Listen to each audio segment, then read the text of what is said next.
9 millones de kilómetros cuadrados de superficie convierten al Sahara en el desierto cálido más extenso del planeta, un territorio donde la arena no solo sepulta la vegetación, sino que erosiona sistemáticamente cualquier indicio de habitabilidad. Durante décadas, casi todos los intentos técnicos por introducir vegetación en este entorno hostil terminaron en fracaso absoluto. ¿Para qué se propuso la introducción de abejas en uno de los paisajes más áridos de África? A primera vista, estos insectos parecen agentes capaces de evitar el colapso ecológico como ocurre en otros ecosistemas desérticos. Pero en realidad, la biología se enfrenta a un límite físico infranqueable, ya que las abejas no poseen la capacidad mecánica de generar agua ni de transformar el sustrato arenoso en suelo fértil de forma autónoma. La realidad técnica se impuso rápidamente. Se puede notar cómo estos polinizadores solo regresan a un entorno una vez que la base ecológica ya ha sido reparada mediante intervención humana previa. Pero esto es solo el comienzo.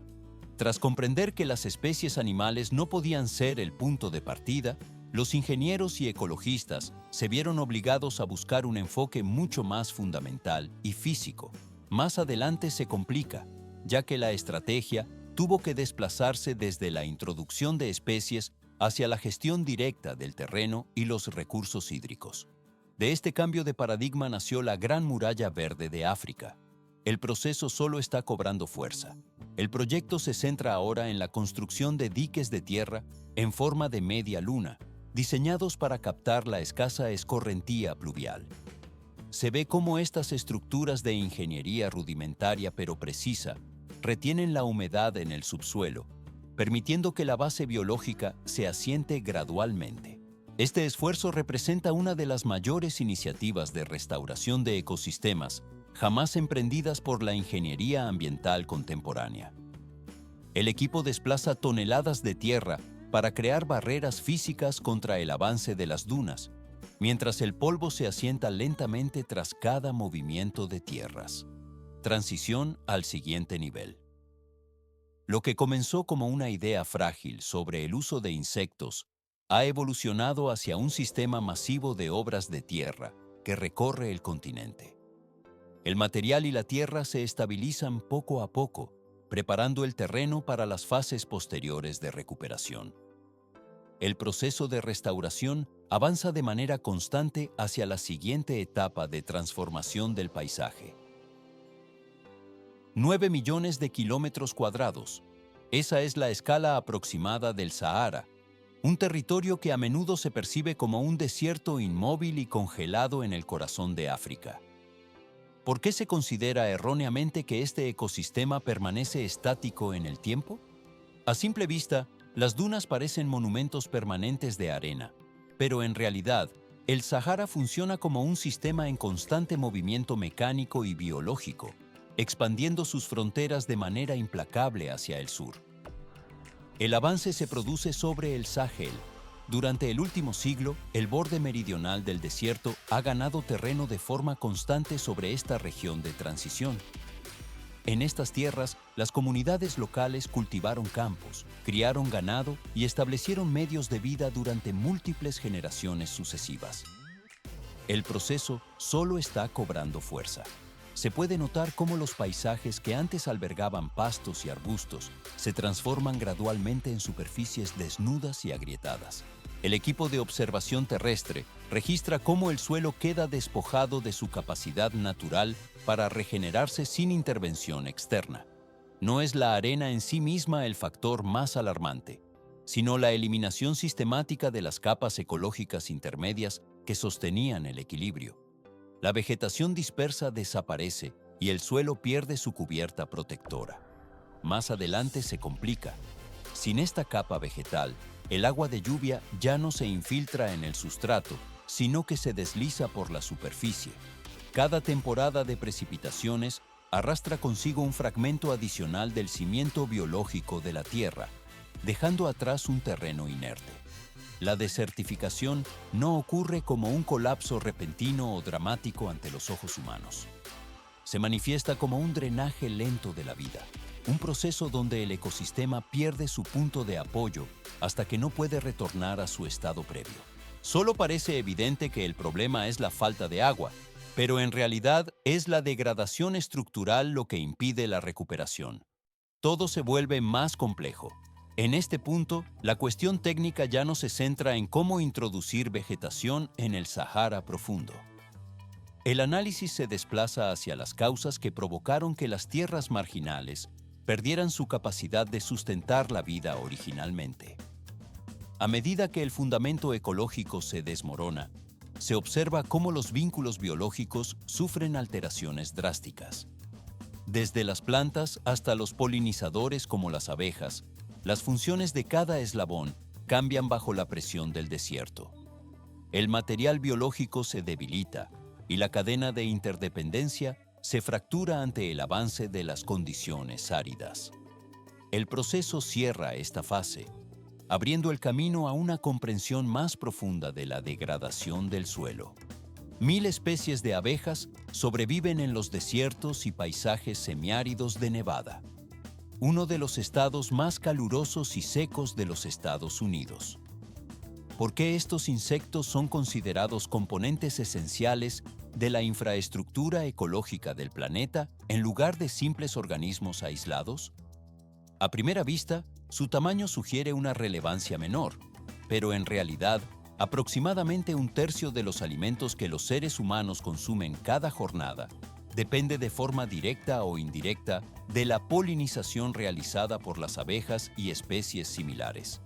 Esta dependencia vincula productos tan variados como las manzanas, las almendras, los melones y los vegetales de hoja verde con los vuelos incansables de estos polinizadores. Las plantas que alimentan al ganado también forman parte de esta red de interdependencia biológica.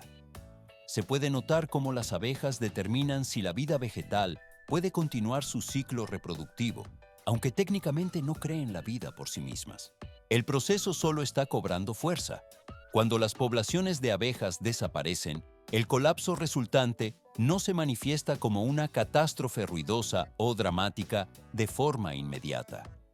El equipo de observación científica registra que este deterioro se desarrolla de manera silenciosa y con frecuencia resulta irreversible para el entorno afectado. Más adelante se complica. Se ve cómo la ausencia de polinización interrumpe la formación de semillas y la dispersión de especies vegetales nativas. Por el contrario, cuando las abejas regresan a un área degradada, la recuperación suele ocurrir a una velocidad mayor de la que las personas esperan habitualmente.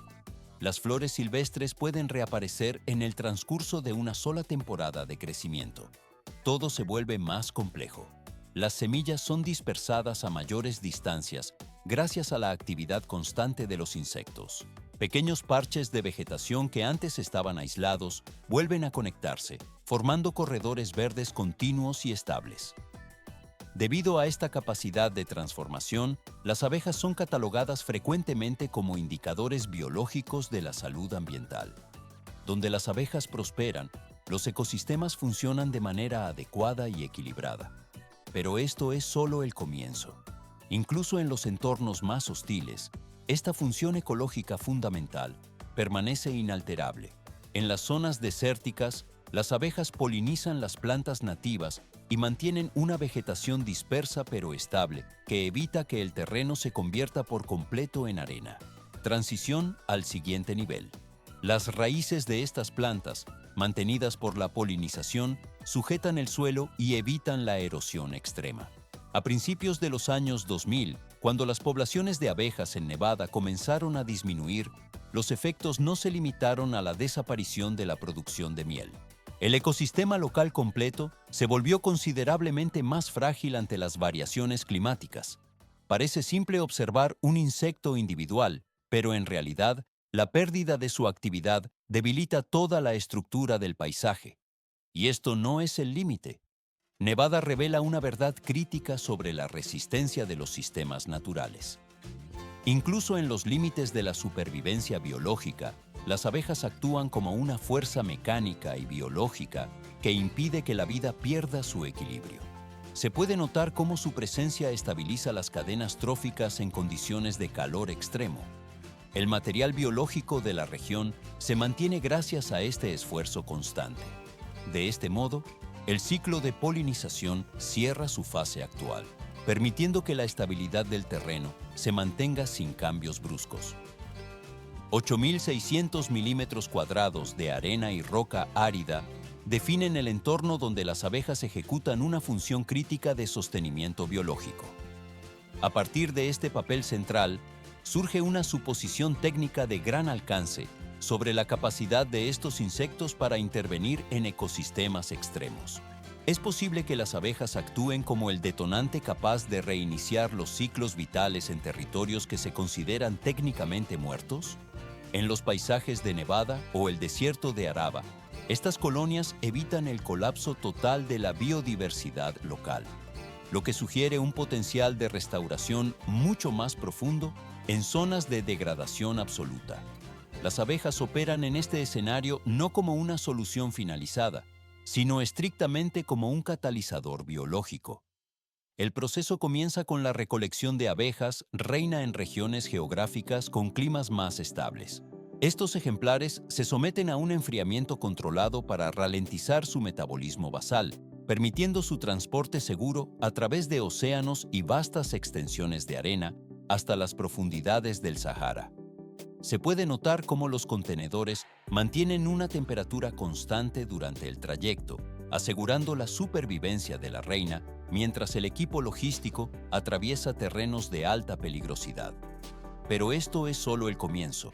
¿Por qué es necesario inducir este estado de letargo metabólico durante el traslado? Una actividad biológica plena consumiría los recursos energéticos de la reina antes de llegar a su destino, invalidando la operación. Al despertar en el entorno desértico, el objetivo técnico no consiste en transformar el Sahara en una pradera en pocos años, sino en activar una reacción ecológica en cadena de forma inmediata. La intervención busca proporcionar a las plantas autóctonas una oportunidad real de reproducción mediante la polinización dirigida. Esto evita que la vegetación joven permanezca en un aislamiento genético que la conduciría a la extinción, estableciendo así los primeros puntos de apoyo biológicos para la recuperación gradual de los nutrientes del suelo. Más adelante se complica, ya que la estabilidad del terreno depende de la frecuencia de estas interacciones.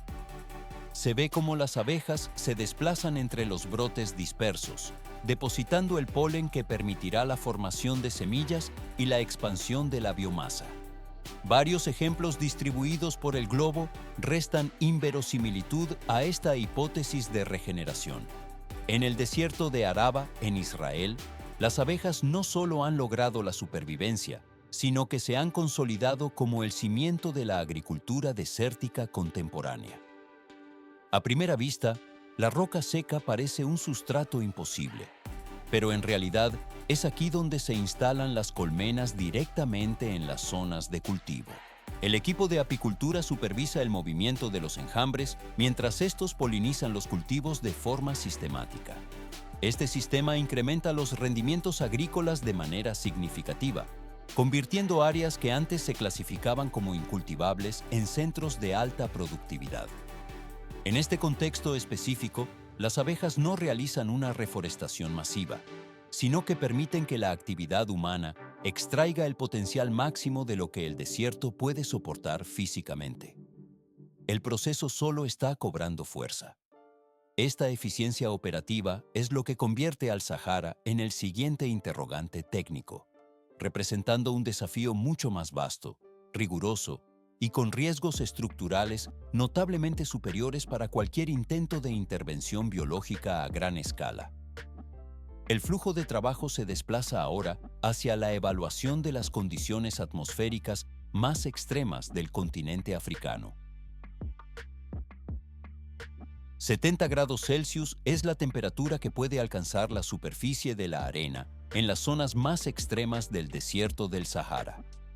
¿Por qué este entorno representa un límite biológico insuperable para la mayoría de los insectos polinizadores? A primera vista, La resistencia de las abejas al calor parece ser suficiente para climas áridos, pero en realidad, la persistencia de las temperaturas saharauis rompe cualquier equilibrio biológico establecido, mientras que en desiertos como Nevada o el Araba todavía existen recursos hídricos subterráneos.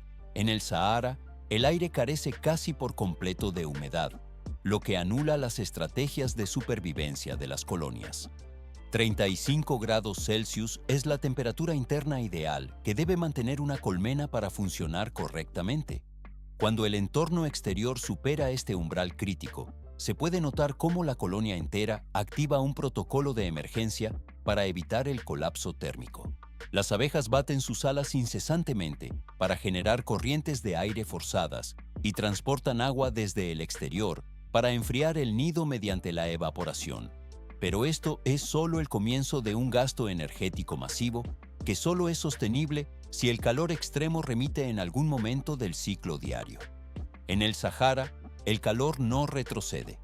El equipo de una colmena se ve forzado a un trabajo mecánico constante que agota sus reservas de energía sin descanso. Se ve como incluso en ecosistemas más estables de Nevada, el calor prolongado provoca que la cera de los panales se ablande hasta que la estructura colapsa físicamente, obligando a las abejas a abandonar su hogar. En el Sahara, donde no existe una base biológica mínima sobre la cual apoyarse, este riesgo de destrucción estructural es exponencialmente mayor para cualquier especie. Más adelante se complica, pues ni siquiera las variedades más resistentes al estrés térmico, como las abejas de África Oriental o las abejas nubias, son capaces de sobrevivir sobre la arena desnuda. El hallazgo de antiguas colonias de abejas cerca de los oasis de Kufra demuestra que la vida ha persistido en estas regiones durante miles de años, pero solo en puntos geográficos muy específicos. Estos lugares contaban obligatoriamente con presencia de agua, vegetación y un suelo capaz de retener la humedad necesaria para el ciclo vital. Las abejas no tienen la capacidad mecánica de crear estas condiciones ambientales de forma autónoma. No generan agua, no tienen la función técnica de transformar la arena en suelo fértil y no pueden rescatar un ecosistema cuya base ya ha colapsado totalmente. El proceso solo está cobrando fuerza en su fase de análisis técnico. Al enfrentar la realidad del Sahara, los límites físicos de estos insectos se vuelven indiscutibles, ya que requieren que el terreno sea preparado de manera previa para su llegada. Todo se vuelve más complejo al considerar la logística de la restauración ambiental. Si las abejas no pueden ser el punto de partida en la cadena de recuperación del desierto, surge una incógnita técnica sobre la identidad de los agentes responsables de la reparación inicial. Algún elemento o mecanismo debe estar operando de forma silenciosa para estabilizar el suelo y recuperar el ciclo del agua antes de que la vida compleja pueda regresar. El material está listo para moverse a la siguiente fase de procesamiento sin prisa. 9.200.000 kilómetros cuadrados es la extensión actual que ocupa el desierto del Sahara, una superficie que casi iguala el tamaño total de los Estados Unidos y representa aproximadamente un tercio de todo el continente africano. ¿Por qué el Sahel se vuelve inhabitable a pesar de que la lluvia sigue cayendo anualmente sobre la región? A simple vista, el problema podría parecer la falta de precipitaciones, pero en realidad, el conflicto radica en la incapacidad física del terreno para procesar el agua. El suelo ha perdido su porosidad estructural después de décadas de sobreexplotación agrícola, pastoreo intensivo y periodos de sequía prolongados, lo que ha provocado que la superficie terrestre se compacte hasta sellarse por completo. Pero esto es solo el comienzo. La superficie del terreno se ha endurecido de tal manera que su consistencia se asemeja ahora a la del cemento. Se puede notar cómo, durante las temporadas de lluvias cortas pero intensas, el agua ya no se infiltra en las capas profundas para alimentar los acuíferos subterráneos. En su lugar, el líquido se desplaza velozmente sobre la costra terrestre, generando inundaciones repentinas y violentas, antes de evaporarse o desaparecer totalmente de la vista. Más adelante, se complica. Esta dinámica destructiva crea un ciclo donde la sequía debilita la cohesión de la tierra y las lluvias torrenciales posteriores aceleran la erosión mecánica del relieve. Se ve cómo la capa fértil superior es arrastrada por el flujo superficial, dejando atrás un sustrato estéril y endurecido. El proceso solo está cobrando fuerza. Con cada ciclo estacional que transcurre, la capacidad de retención hídrica del ecosistema disminuye drásticamente, confirmando que la desertificación no es simplemente un fenómeno climático de falta de nubes, sino el colapso técnico de todo el sistema de interacción entre el suelo y el agua. A primera vista, la introducción de polinizadores como las abejas podría parecer una solución para la biodiversidad, pero en realidad, el Sahara no requiere de estos insectos en su estado actual de degradación. El territorio necesita urgentemente algo más elemental: un suelo capaz de atrapar la humedad y retener el agua el tiempo suficiente para que los procesos biológicos se reinicien desde la base geológica. Las abejas no poseen la capacidad de generar estas condiciones físicas primarias, ya que ellas solo regresan a un entorno cuando el hábitat ya ha sido previamente estabilizado. Todo se vuelve más complejo. Por esta razón, en la franja sur donde el desierto se encuentra con el Sahel, se ha implementado una estrategia de ingeniería ambiental que no comienza con la fauna ni con la reforestación directa, sino con la restauración física de la tierra misma. De esta decisión estratégica nació el proyecto de infraestructura ecológica conocido como la Gran Muralla Verde de África. Transición al siguiente nivel.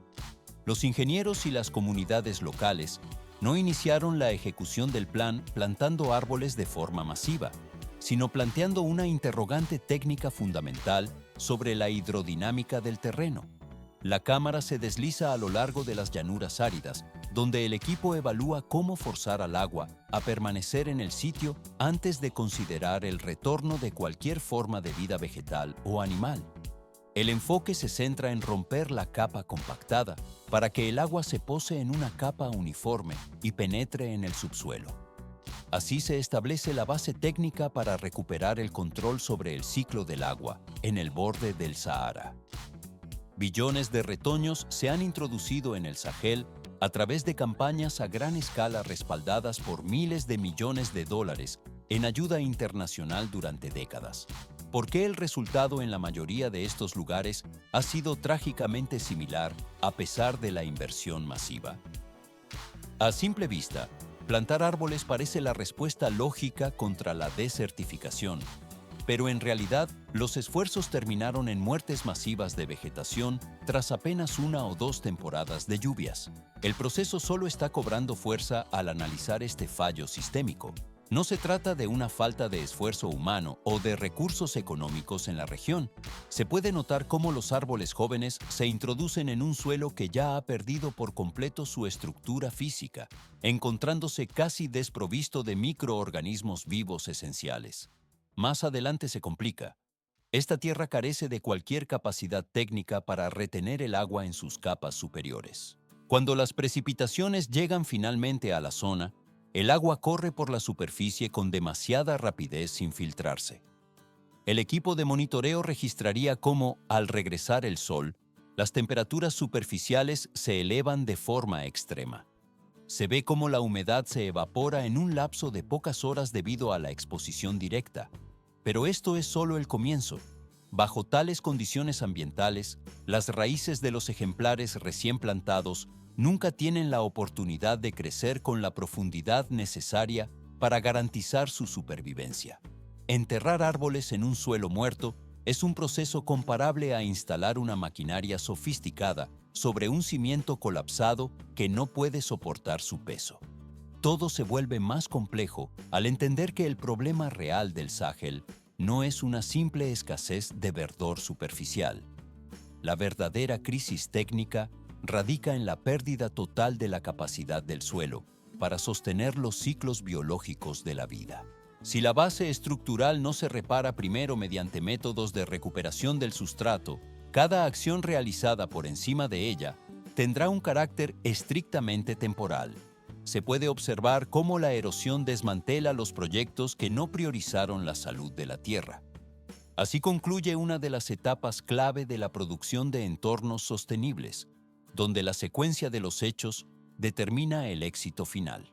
8.000 kilómetros es la longitud aproximada que alcanza la Gran Muralla Verde a través del cinturón del Sahel, extendiéndose desde la costa del Océano Atlántico en el oeste hasta las orillas del Mar Rojo en el este. ¿Por qué se optó por una escala tan masiva tras décadas de intentos fallidos? La Unión Africana lanzó esta iniciativa en el año 2007 como una respuesta estructural a las crisis ecológicas previas, involucrando de manera directa a más de 20 países en un esfuerzo de ingeniería ambiental sin precedentes. Pero esto es solo el comienzo. A primera vista, el nombre del proyecto sugiere una barrera física y lineal de vegetación que atraviesa el continente de lado a lado. Sin embargo, la realidad técnica es distinta, ya que no se trata de una hilera continua de árboles plantados de forma artificial. Se puede notar cómo el proyecto se manifiesta en realidad como una red de esfuerzos de restauración de ecosistemas con forma de mosaico, donde cada pieza se ensambla según las necesidades del terreno. El proceso solo está cobrando fuerza. Cada región participante aplica soluciones técnicas diferenciadas y personalizadas, las cuales se ajustan estrictamente a las condiciones específicas del suelo local y a la disponibilidad de los recursos hídricos. Los ingenieros y especialistas diseñan estas intervenciones considerando también los medios de subsistencia de las comunidades que rodean cada sector intervenido. Se ve cómo el equipo de trabajo adapta las estrategias para que la restauración sea sostenible a largo plazo. Más adelante se complica. La filosofía central que rige este proyecto es de una claridad absoluta en términos de mecánica ambiental. El sistema no intenta obligar al desierto a transformarse en un espacio verde mediante la fuerza, sino que se enfoca en reparar la forma en que el suelo y el agua funcionan de manera conjunta. Una vez que la tierra recupera su capacidad física para retener la humedad, la vida vegetal y biológica puede regresar por su propia cuenta, siguiendo una secuencia natural y lógica. Todo se vuelve más complejo.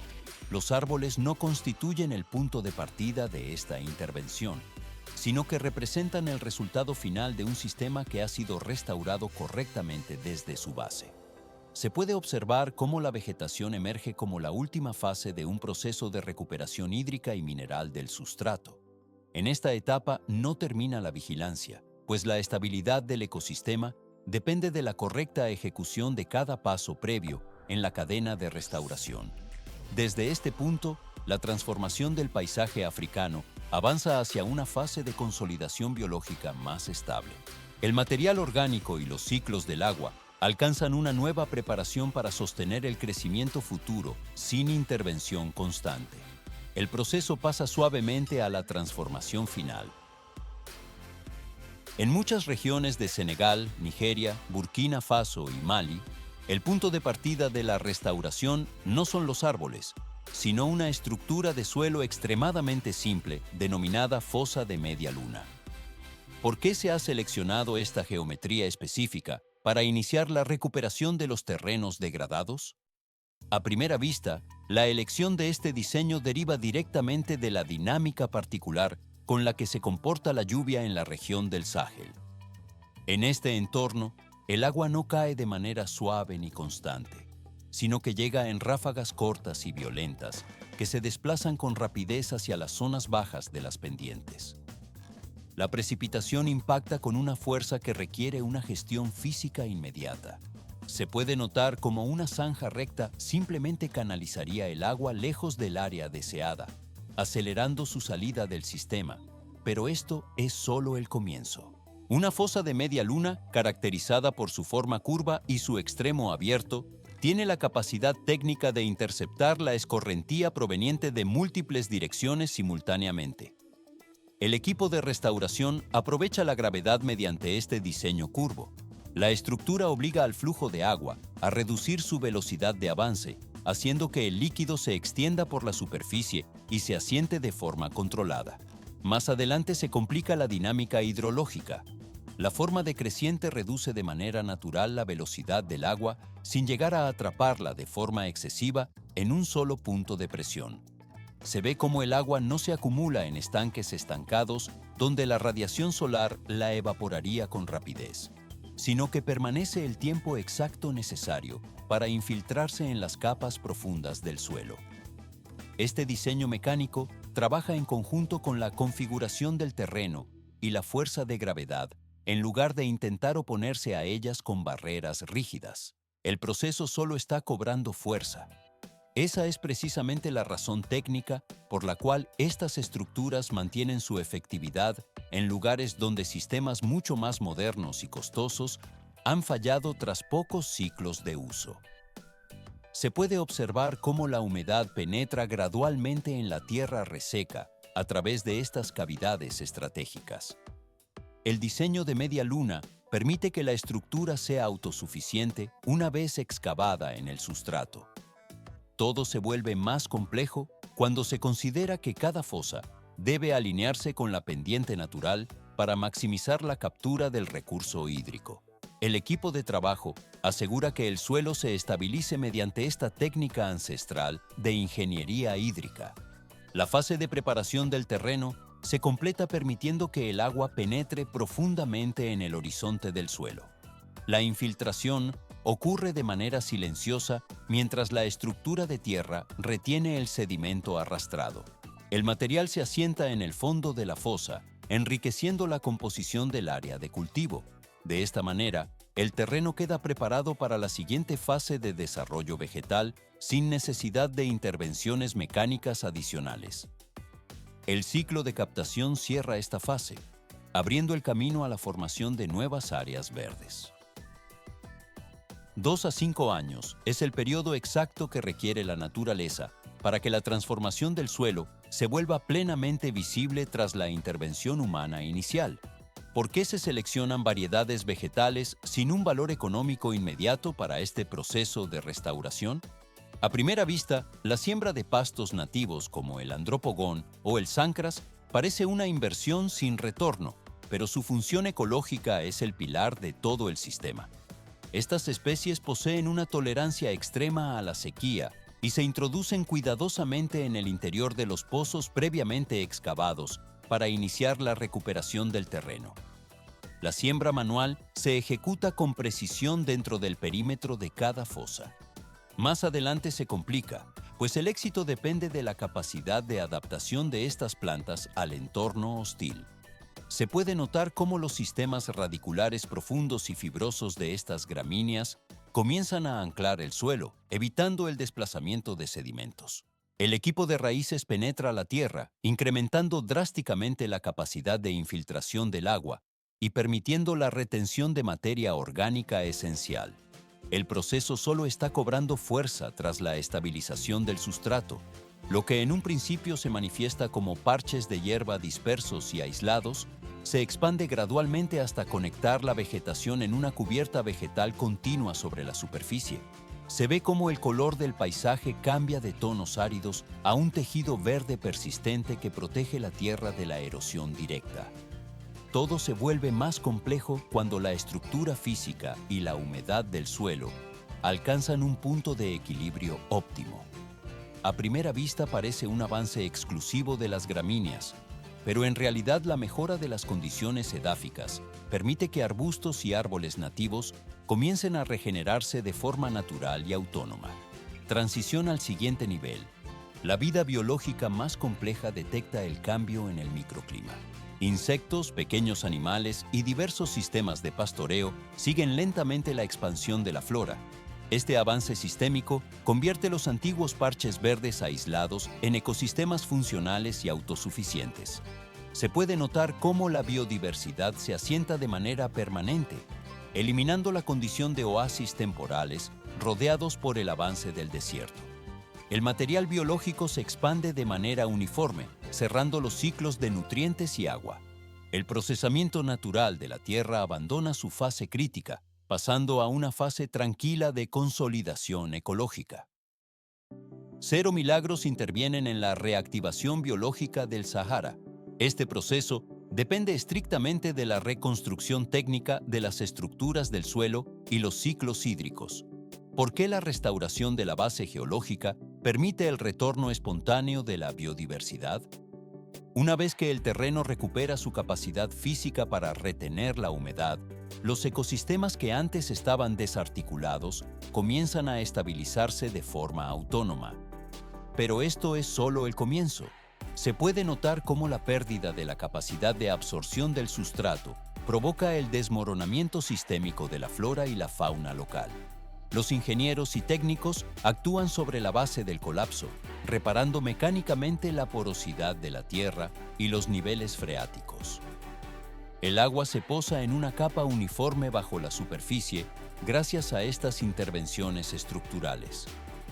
Todo se vuelve más complejo.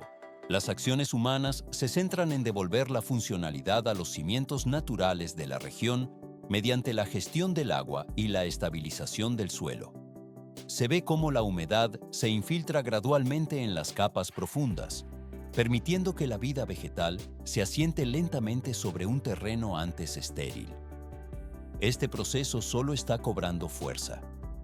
A primera vista, la recuperación de un desierto parece un fenómeno espontáneo, pero en realidad requiere una planificación técnica precisa sobre la mecánica de fluidos y la composición del suelo.